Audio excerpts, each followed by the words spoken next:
Hello and welcome. I'm very excited to be bringing Miran Ali on stage with me for a fireside chat to discuss financing prosperity and sustainability through the value cycle. Thank you, Miran, for joining us. Thank you, Rachel, and it's such a pleasure to meet you, even though it's only virtually. But thank you very much. Thank you for having me here. From an investment standpoint, I'm currently a partner managing director at FullCycle, and we're a growth equity fund, and we invest in climate solutions. Today, I run a family company which employs about 15,000 people. I am also a vice president at the Bangladesh Garments Manufacturers and Exporters Association, and I'm a director of the RMG Sustainability Council, the RSC. What is prosperity to you? What does it mean to you? I think prosperity means that the workers, the people who are working in our industry, not myself, the person on the sewing machine, that they have a lifestyle and a livelihood that allows them to have decent living conditions, decent education for their children, decent healthcare, and essentially decency, a decent life. That for me is the most important thing. And sustaining that, we have achieved it to a great extent, but sustaining that achievement, that is the challenge of maintaining prosperity. That for me is the most important thing. What does it mean to you, though? I would also add dignity. And even in a country like the United States, the issue of fair and equal pay is still very real.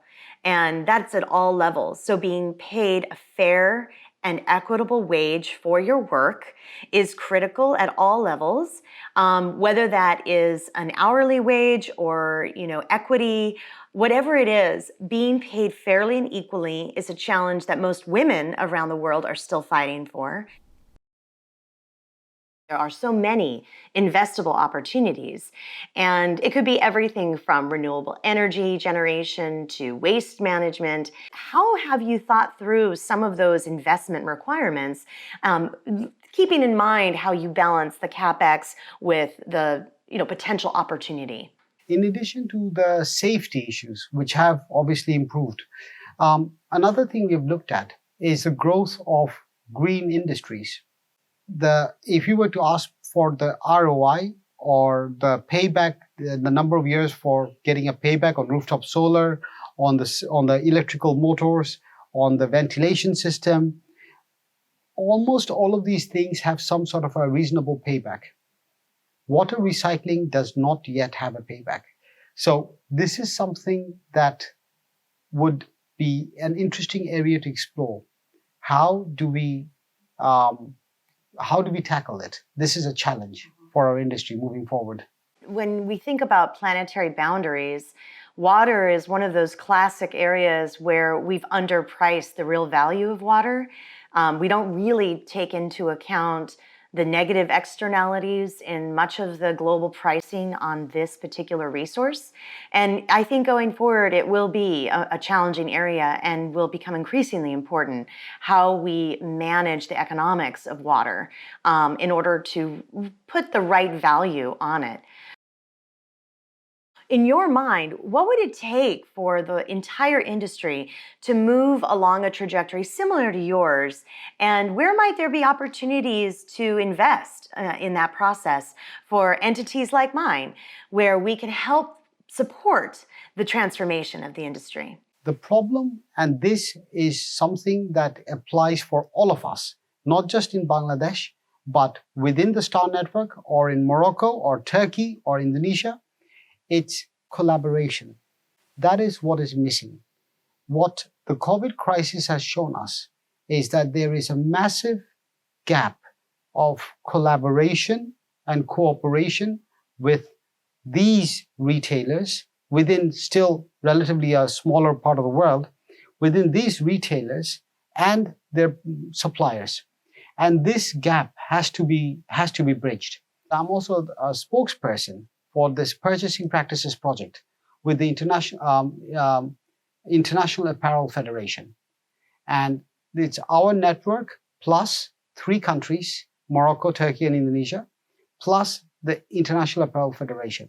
And what we are trying to do is decide what is the minimum benchmark.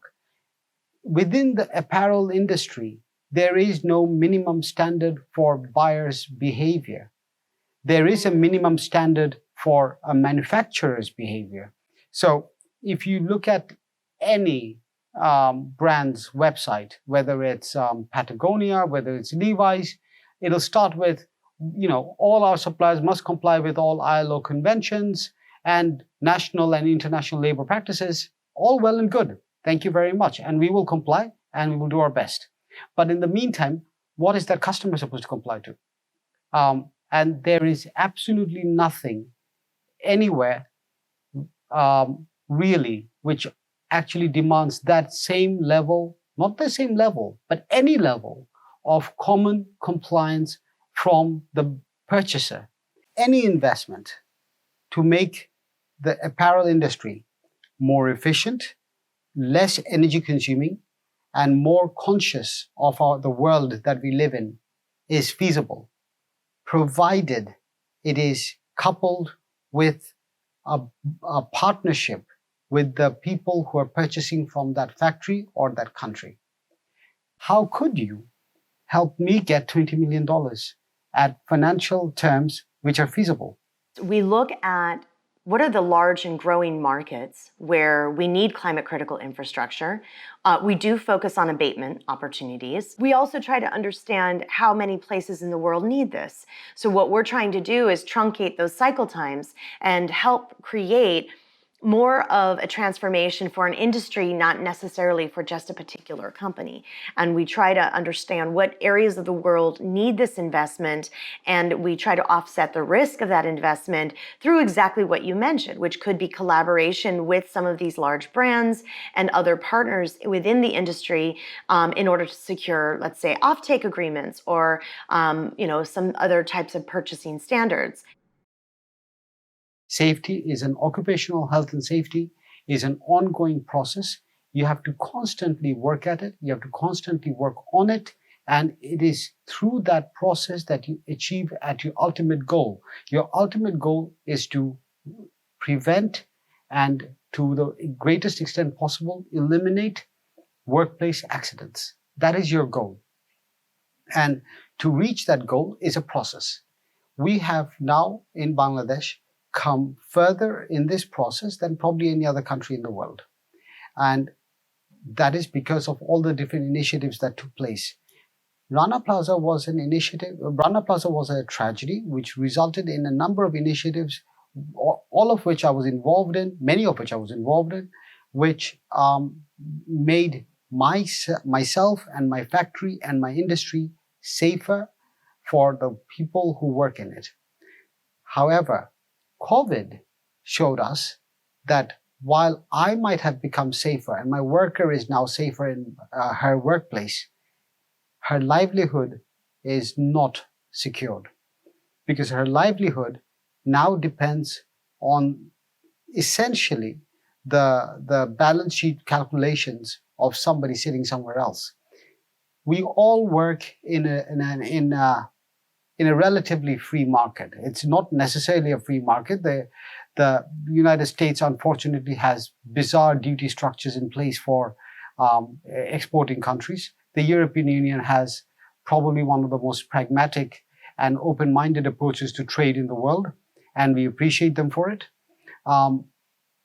But having said that, at the same time, we cannot have a situation where we have safe workplaces, where we have safe standards and all occupational health measures are in place, but the worker's livelihood is brought to risk simply by the desire of a company to restructure itself, eliminate its debt, and then refloat itself, rebrand itself, and come back into the market in a space of less than 6 months with the same name and just recycling the ownership structure a little bit.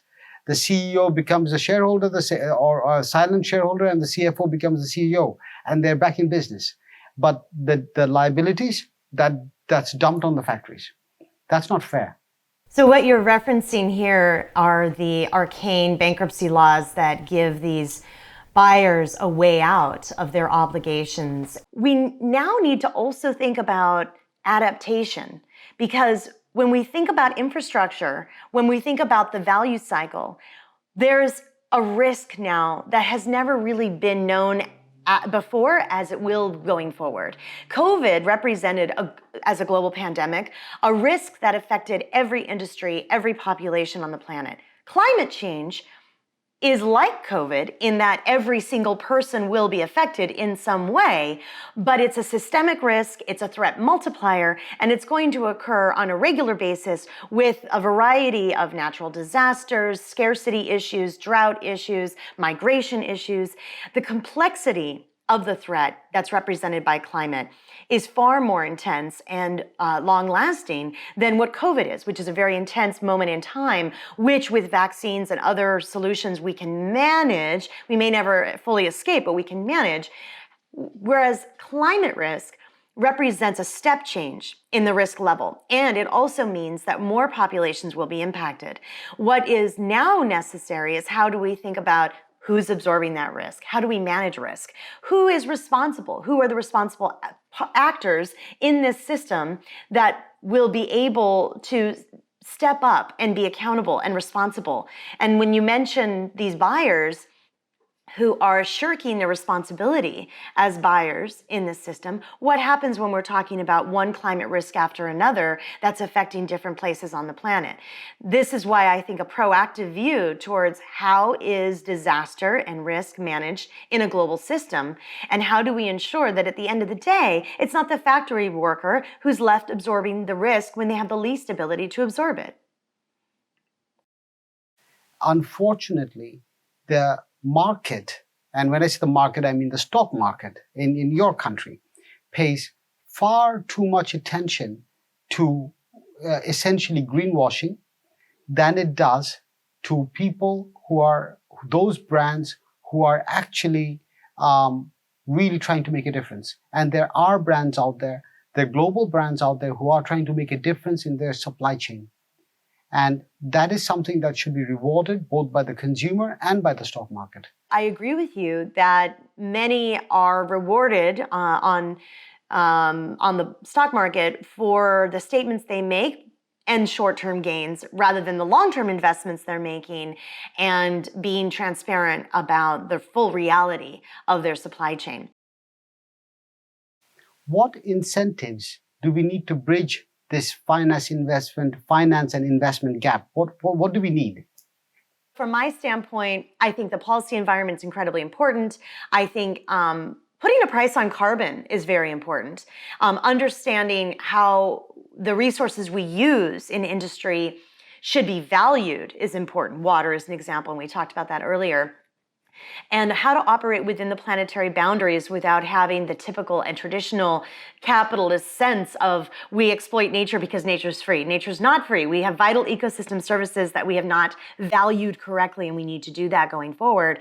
And I think the more that investors are taking that into account in their investments with a long-term view towards impact is necessary in order for the industry to become more sustainable. It is a multifaceted question, and it's one that requires alignment on the state, the federal, the multilateral level, and of course within industry itself. And I think your point earlier about partnership and collaboration is also very critical here. We need to be aligned in what we're investing in so that we're driving capital flows efficiently and effectively towards the best solutions. It's been a very, very interesting experience, and I really look forward to seeing you in person. It has been an absolute delight getting to know you, Miran. Thank you so much for sharing your insights and your vision for a sustainable future.